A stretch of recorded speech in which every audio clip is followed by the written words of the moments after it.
Hello friends, welcome to my channel. இன்றைக்கி நம்ம பார்க்க போகிற லெசன் என்னன்னு பார்த்தீங்கன்னா 12th பொது தமிழில் இளந்தமிழே அப்படின்ற லெசன் இயல் 1ல் இருக்குது. இந்த லெசன் பற்றி எதுக்காக பார்க்குறோன்னா, இந்த லெசனில் இருக்க பாடலை இயற்றியவர் சிற்பி பாலசுப்ரமணியன் அப்படின்ற ஆத்தர்.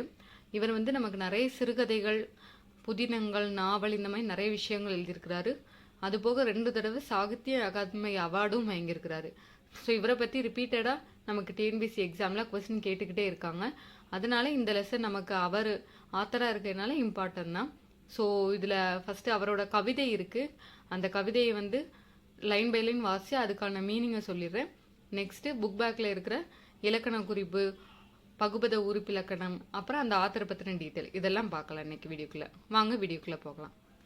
இளந்தமிழே பை சிற்பி பாலசுப்ரமணியன். ஃபர்ஸ்ட் பாடலை பார்த்துடலாம். செம்பருதி மலைமேட்டில் தலை சாய்ப்பான். செம்பருதி, பருதினா உங்களுக்கு தெரியும்னு நினைக்கிறோம் ஃப்ரெண்ட்ஸ். சூரியன் அந்த ஈவினிங் டைமில் மலைகளுக்கு இடையில மறைகிறது, மலைமேட்டில் தலை சாய்த்து இருக்கிற மாதிரி இருக்குது. நெக்ஸ்ட் லைன் பாருங்க. செந்நிறத்து பூக்காடாம் வானமெல்லாம். அப்படி இந்த ஈவினிங் டைமில் அது மறைகிற நேரம் வானமெல்லாம் செந்நிற பூக்காடு மாதிரி இருக்குதுங்களாம். ரெட் கலரில் இருக்கும் பார்த்தீங்களா? அந்த டைம் நீங்கள் பார்த்துருந்தீங்கன்னா தெரியும், வானம் அவ்வளோ ரம்மியமாக இருக்கும். திடீர்னு ஒரு சைடு மேகத்தில் ரெட் கலர் தெரியும், திடீர்னு மறையும், திடீர்னு மறுபடியும் தெரியும். அப்படி வித்தியாசமாக அந்த டைம் இருக்கும். அந்த மாதிரியான இதெல்லாம் பார்த்தீங்கன்னா ரசித்து இருந்து பாருங்கள், ரொம்ப மைண்டுக்கு ரிலாக்ஸேஷனாக இருக்கும். செந்நிறத்து பூக்காடாம் வானம் எல்லாம், தம் கைகள் அதனை போல் சிவந்து நோக. அந்த பூக்காடு போல் சிகப்பு நிறமாக கைகள் சிவந்து நோக அப்படின்னு சொல்லி கொடுத்துருக்குறாங்க. சரிங்களா? உழைக்கும், யாரோட கைகள்னு கேட்டிங்களா? தாம் உழைக்கும் தொழிலாளர்கள். சரிங்களா? தொழிலாளர்கள் கை அந்த செந்நிறம் போல சிவந்து நோக. ஓகேங்களா? அவங்க அப்படி நோகிற அளவுக்கு வேலை பார்க்குறாங்க. அதனால கைகள் அவ்வளோ சிகப்பாக இருக்குது. அப்படி அவங்க வேலை பார்க்கும்போது தான் உழைக்கும் தொழிலாளர்கள் வியர்வை வெள்ளம். அப்படி அவங்க வேலை பார்க்கும்போது அவங்க உடம்புல வியர்வை துளிகள் தெரியுது. அந்த வியர்வை வெள்ளம் வெளியே தெரியும் போது வெம்முகின்ற தோல் மீதில் தெரியும் போது அது எப்படி இருக்கு அப்படின்னா முத்து முத்தாய் வீச்சிருக்கின்றது அப்படின்னு சொல்லி சொல்றாரு. அந்த வியர்வை துளிகள்லாம் அடுத்த லைன் பாருங்க. அவையெல்லாம் வியந்து பாட. அந்த வியர்வை துளிகள் எல்லாம் வியந்து பாடுதான். என்னன்னு பாடுதுன்னு பாருங்க. என் அருமை செந்தமிழே, உன்னை அல்லால் ஏற்ற துணை வேறுண்டோ, இயம்பிடாயே. தமிழை பற்றி பாடுது அந்த வியர்வை துளிகள்ல. என்னன்னு சொல்லி சொல்லுது பாருங்க. என் அருமையான செந்தமிழே, என்னோட அருமையான தமிழே, உன்னை விட எனக்கு வேற துணை ஏதாவது இருக்கா சொல்லு. ஏம்பிடாயேனா சொல்லுன்னு அர்த்தம். சரிங்களா? நெக்ஸ்ட் அடுத்த பேரா பார்க்கலாம். மூண்டு வரும் கவிதை வெறிக்கு உணவாய் எங்கள் முத்தமிழே. இப்போ ஏதாவது ஒரு ரம்யமான காட்சியை பார்க்குறோம் அப்படின்னா ஏதாவது ஒன்று அதை பற்றி எக்ஸ்பிளைன் பண்ணணும்னு ஏதாவது ஒரு வித்தியாசமான வேர்டை சொல்லி அதை அழகாக நம்ம ரசனை அப்படியே அந்த பார்க்குற மாதிரியே ஒரு கவிதையை எழுதணும்னு நம்ம நினைப்போம். அந்த மாதிரி அதை எழுதுறதுக்கு அந்த கவிதைக்கு ஒரு உணவாய் நிறைய வார்த்தைகள் இருக்கிற எங்களோட தமிழே, முத்தமிழே. மூண்டு வரும் கவிதை வரிக்கு உணவாக எங்கள் முத்தமிழே நீ உள்ளாய். முன்னம் ஒரு நாள் பாண்டியரின் சங்கத்தில் குழுவீச்சிருந்தாய். முன்னாடி பாண்டியர்கள்னாலே உங்களுக்கு தெரியும், தமிழ் சங்கங்கள் தான் அப்படின்னு சொல்லிட்டு தெரியும். அத முன்னாடி ஒரு நாள் நீ பாண்டியரோட சங்கத்துல நீ இருந்த, தெய்வமா இருந்த, தமிழ் அப்படின்ற நீ குழுவிச்சு இருந்த. அப்படி இருக்கும்போது அந்த டைம்ல நம்ம அரசர்கள்லாம் என்ன பண்ணுவாங்க, ஏதாவது புலவர்கள் பாடல் பாடுவாங்க, அவங்களுக்கு பொண்ணும் பொருளும் கொடுப்பாங்க. இந்த மாதிரி இருந்துச்சு. அந்த மாதிரி கொடுத்து வள்ளல்கள் நிறைய பேர் வந்தாங்க. அது காரணமா இருந்தது அவங்க புலவர்கள் அந்த அரசரையோ அந்த அரசர் ஆள்ற முறையோ நாடையோ பத்தி சிறந்த அந்த தமிழை அவங்கள புகழ்ந்து பேசினதான் காரணம். அதனால பாரி முதல் வள்ளல்களை ஈன்று தந்தார். அந்த டைம்ல அவங்க அப்படி இருக்கிற போய் தான் இந்த வள்ளல்கள் எல்லாம் புலவர்களுக்கும் எல்லாத்துக்கும் இந்த தான தர்மம் எல்லாம் கொடுத்துருக்குறாங்க. அந்த மாதிரியான வள்ளல்கள் வர்றதுக்கும் நீ காரணமாய் இருந்த. மீண்டும் அந்த பழமை நலம் புதுக்குதற்கு மெய்சிலிருக்க தமிழ் குயிலே கூவி வாவா. மறுபடியும் அதே மாதிரி வள்ளல்கள்லாம் வர்றதுக்காக நீ அதே அந்த ஒரு புலமையோட நீ மறுபடியும் மெய்சிலுக்கிற அளவுக்கு வரணும். உன்னோட பாடல்கள் குயில் மாதிரி, தமிழ் குயில் மாதிரி எல்லாரும் பாடணும் அப்படின்ற மாதிரி சொல்லிட்டு நீ கூவி வாவா. இப்போ உள்ள காலத்தில் வந்து நம்ம தமிழ்ங்கிறதே வாசிக்கிறதுக்கோ படிக்கிறதுக்கோ ரொம்பவே யோசிக்கிறோம். சரிங்களா? பேசும்போதே பார்த்தீங்கன்னா நிறைய English word, other language words தான் வருது. அது காரணம் இப்போ இருக்கிற சூழ்நிலைகள்னால நம்ம லாங்குவேஜஸ் நிறைய தெரிஞ்சுக்க வேண்டியிருக்கு. ஆனாலும் தமிழை வந்து நம்ம தெளிவாக உச்சரித்து பேச தெரியணும். ஸோ அதனால் இப்போ நீ இந்த லாங்குவேஜ் கடையிலலாம் கூண்டுக்குள்ளே மாட்டியிருக்க, கூண்டு அதனை உடைத்தெழுந்த சிங்கம் போல குளிர் பொதிகை தென்தமிழை சீரிவாவா. இந்த பல லாங்குவேஜ்லாம் மிக்ஸ் ஆகிருக்கிற அந்த மாதிரியான கூண்டை நீ உடைச்சிக்கிட்டு நீ வெளியே வரணும். இது போல் சிங்கம் போல் கூண்டை உடைச்சிட்டு வெளியே வர்ற சிங்கம் போல் நீ வெளியே வா. எங்கே இருந்துன்னா குளிர் பொதிகை தென்தமிழை. ஸோ அந்த பொதிகை பாண்டியர்களோட அந்த பொதிகை மலையிலிருந்து நீ சீறி வா அப்படின்னு சொல்லியிருக்கிறாங்க. பாடலை பொறுத்த வரைக்கும் அவ்வளோதான் ஃப்ரெண்ட்ஸ். இந்த இமேஜை ஒரு தடவை பார்த்து வச்சுக்கோங்க. சப்போஸ் இந்த லைனை கொடுத்து இந்த லைனோட ஆத்தர் யார் அப்படின்னு சொல்லி கேட்கும்போது உங்களுக்கு பதில் சொல்கிறதுக்கு இந்த இமேஜை பார்த்துட்டிங்கன்னாலே இந்த மாதிரியான லைன்ஸ் வர பாடலாம் இவரோட தான் அப்படின்னு சொல்லிட்டு ஞாபகம் வரும். ஸோ இந்த இமேஜை லேசாக பார்த்துக்கோங்க. நெக்ஸ்ட் இப்போ நம்ம வந்து பகுபத உறுப்பு இலக்கணம், இலக்கண குறிப்பு இதை பற்றிலாம் பார்க்கலாம் வாங்க. இலக்கண குறிப்பு ஃப்ரெண்ட்ஸ். இலக்கண குறிப்பில் ஃபஸ்ட்டு பாருங்கள், செந்தமிழ், செந்நிறம், செம்பருதி இப்படிலாம் கொடுத்துருக்காங்க. உங்களுக்கு தெரியும் பண்பு தொகையெல்லாம் நிறம், அளவு, வடிவம் இந்த மாதிரியான 4 விஷயங்கள் பற்றி வந்துச்சுன்னா அதுவே பண்பு பெயர்னு அர்த்தம். அதே மாதிரி இதில் செந்தமிழ், செம்மை, செந்நிறம் இதுவும் செம்மை, இதுவும் செம்மை, 3மே செம்மை செம்மை செம்மைன்னு வருது. அதனால இது வந்து பண்பு தொகை. சரிங்களா? நெக்ஸ்ட் பார்த்தீங்கன்னா சிவந்து வினையெச்சம். ஊ வந்துச்சுனாலே தெரியும் வினையெச்சம். ஊ கமா இந்த ரெண்டும் வந்துச்சுனாலே வினையெச்சம். ஓகேங்களா? நெக்ஸ்ட் பாருங்க வியர்வை வெள்ளம், அது உருவகம்னு கொடுத்துருக்குறாங்க. உவமை தொடரையும் உருவகத்தையும் நிறைய நேரம் நம்ம வந்து கன்ஃபியூஷன் பண்ணியிருப்போம். சிம்பிள் தான். உவமை தொடர்னா ஃபஸ்ட்டு வந்து நீங்கள் எது கூட கம்பேர் பண்ணுறீங்களோ அந்த விஷயத்த சொல்லிச்சுன்னா, இப்போ தாமரை முகம், தாமரைங்கிறது ஃபஸ்ட் வந்துச்சு. அதாவது எந்த விஷயத்தோட நம்ம ஒப்பிட்டு சொல்கிறோமோ அது ஃபஸ்ட் வந்துச்சு. அப்படி வந்துச்சுன்னா உவமை. சப்போஸ் நம்ம மெயினான விஷயம் இருக்கும்ல, எதை சொல்கிறோமோ அப்படின்னு இருக்கும் பார்த்தீங்களா. இப்போ முகத்தை பற்றி சொல்கிறோம், முகம் தாமரை அப்படின்னு சொல்லி அந்த மாதிரி வந்துச்சுன்னா, இப்போ சொல்ல போகிற விஷயமே வியர்வை தான். வியர்வை வந்து வெள்ளம் மாதிரி இருக்குது. அதனால் ஃபஸ்ட்டு மெயினான அப்ஜெக்டிவ் வரும்போது அது உருவகம். சரிங்களா? முத்து முத்தாய் அடுக்கு தொடர், அது எல்லாருக்குமே தெரிஞ்சது தான். நெக்ஸ்ட் பாருங்கள் உறுப்பிலக்கணம். உறுப்பிலக்கணத்தில் சாய்ப்பான். ஃபஸ்ட்டு பகுதியை பிரிக்கும்போது அது வந்து ஒரு வேறு சொல் மாதிரி இருக்கணும், அதாவது ஒரு கட்டளை மாதிரி இருக்கணும். ஸோ அதனால் சாய் ப்ளஸ் இப் கூட்டல் பான் இருக்குது, அதை இப் கூட்டல் ஆன் அப்படின்னு சொல்லி பிரிச்சுக்கிறோம்.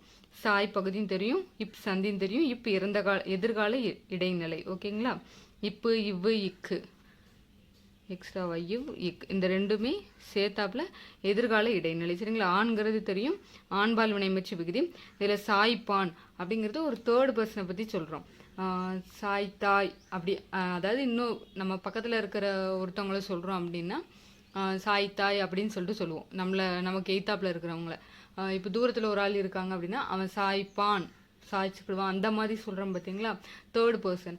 அதனால படர்க்கை ஆண்பால் வினைமுச்சு விகுதி. நெக்ஸ்ட் வேர்டு பாருங்கள், விம்மு ஹின்ற. அதே மாதிரி விம்மு ப்ளஸ் கின்று ப்ளஸ் விம்மு பகுதி, கிரு கின்று ஆண் என்று, இது எல்லாமே நிகழ்கால இடைநிலை. அதனால் நிகழ்கால இடைநிலை. தெரியும், வந்து பெயரச்ச விகுதி. சரிங்களா? வியந்து, இப்போ தான் நம்ம பார்த்தோம்.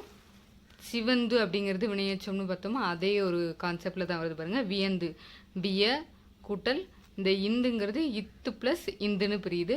நெக்ஸ்ட்டு தூவ இத்து ப்ளஸ் ஊன்னு பிரிக்கிறாங்க. அதே மாதிரி விய பகுதி, இத்து சந்தி, இந்த ஆனது விகாரம், இத்துங்கிறது தெரியும் இறந்த கால இடைநிலை. இத்து, இட்டு, இரு, இன்னு. ஓகேங்களா? ஊங்கிறது வினையச்ச விகுதி. ஏற்கனவே பார்த்தோம்ல சிவந்து அப்படின்னு சொல்லிட்டு அதுலேயும் ஊ வந்துருந்துச்சா, வினையச்ச விகுதின்னு சொன்னோமோ அதே மாதிரி தான் இதுவும். சரிங்களா? அடுத்து என்ன கொடுத்துருக்கான் பாருங்க, இருந்தாய். இரு கூட்டல் இந்த, இத்து கூட்டல் இந்துன்னு பிரிச்சுக்கிறோம், ப்ளஸ் இத் கூட்டல் ஆய். ஓகேங்களா? இது வந்து சொன்னோன்னா செகண்ட் பர்சன் பற்றி சொல்கிறது. நமக்கு அதாவது என்ன சொல்கிறது, நீங்கள் வாங்கன்னு சொல்லி சொல்கிறோம்ல, நீங்கள், நீர், நீங்கள் அந்த மாதிரி, அதுதான் செகண்ட் பர்சன். அவன், அவர் அதெல்லாம் வந்து தேர்ட் பர்சன். சரிங்களா? ஸோ வந்துட்டு இருங்கிறது பகுதி, இத்துங்கிறது சந்தி, இந்துங்கிறது விகாரம், இத்துங்கிறது இப்போ தான் பார்த்தா இறந்த கால இடைநிலை, ஆயுங்கிறது முன்னிலை ஒருமை. ஒரு அதாவது சிங்கிள் தான் சொல்கிறாங்க, சிங்குலர் இதுதான் சொல்கிறாங்க. இருந்தாய் அப்படின்னு சொல்லி ஒருத்தரை தான் அப்படின்னு சொல்கிறதுனால ஸோ முன்னிலை ஒருமை வினைமுற்று விகுதி. சரிங்களா? நெக்ஸ்ட் பாருங்கள் புணர்ச்சி விதிகள். இப்போ தான் பார்த்தோம் செம்பருதி அப்படிங்கிறது பண்பு தொகைன்னு பார்த்தோம். அதே தான் பண்புத்தொகை அந்த விதிப்படி தான் ஈறுபோதல்ங்கிறது பண்பு தொகைக்குள்ள விதி. செம்பருதி செம்மை கூட்டல் பருதின்னு வருது. அந்த மை வந்து ஈறுபோதல்ன்ற விதிப்படி கெட்டு செம்பருதின்னு ஆயிடுது. நெக்ஸ்ட் வானம் எல்லாம், வானம் கூட்டல் எல்லாம். சரிங்களா? இம்மும் ஏவும் சேர்ந்து, இம்முங்கிறது மெய்யெழுத்து, அது உடல், ஏங்கிறது உயிர் எழுத்து. சரிங்களா? உடல் மேல் உயிர் வந்து ஒன்றுவது இயல்பே. இம் கூட்டல் ஏ மே அப்படின்னு சொல்லிட்டு மாறிடுது. ஓகேங்களா? அடுத்த நெக்ஸ்ட் பாருங்க உன்னை அல்லால், உன்னை கூட்டல் அல்லால். இது வந்து ஈ ஐ வழி எவ்வும் அந்த விதிப்படி ஐன்னு முடிஞ்சுது அப்படின்னா இந்த விதிப்படி ஈ அப்படின்ற ஒரு லெட்டர் வந்து புதுசாக தோன்றும். சரிங்களா? அதனால உன்னை கூட்டல் ஈ கூட்டல் அல்லால் அப்படின்னு சொல்லிட்டு மாறுது. அதுக்கப்புறம் நமக்கு தெரியும் உடல் மேல் உயிர் வந்து ஒன்றுவது இயல்பே. அந்த விதிப்படி ஈயும் ஆவும் சேர்ந்து எல்லால் அப்படின்னு சொல்லிட்டு மாறிடுது. சரிங்களா? ஓகே. நெக்ஸ்ட் பாருங்க செந்தமிழை, செம்மை கூட்டல் தமிழை. ஃபர்ஸ்ட் தெரியும் ஈறுபோதல் விதிப்படி மை பெய்யுறது. அடுத்த நெக்ஸ்ட் பார்த்தீங்கன்னா செம் கூட்டல் தமிழைன்னு இருக்கும். முன்னின்ற மெய் தெரியுதல். ஓகேங்களா? அந்த லெட்டருக்கு முன்னாடி இருக்கிற இந்த மெய் வந்து தெரியுது. சரிங்களா? தெரியும்ல இன எழுத்துக்கள்னு சொல்லிட்டு படிச்சிருப்போம். அதுக்கு வந்து இத்துக்கு வந்து இந்து தான் வந்து இன எழுத்து. ஓகேங்களா?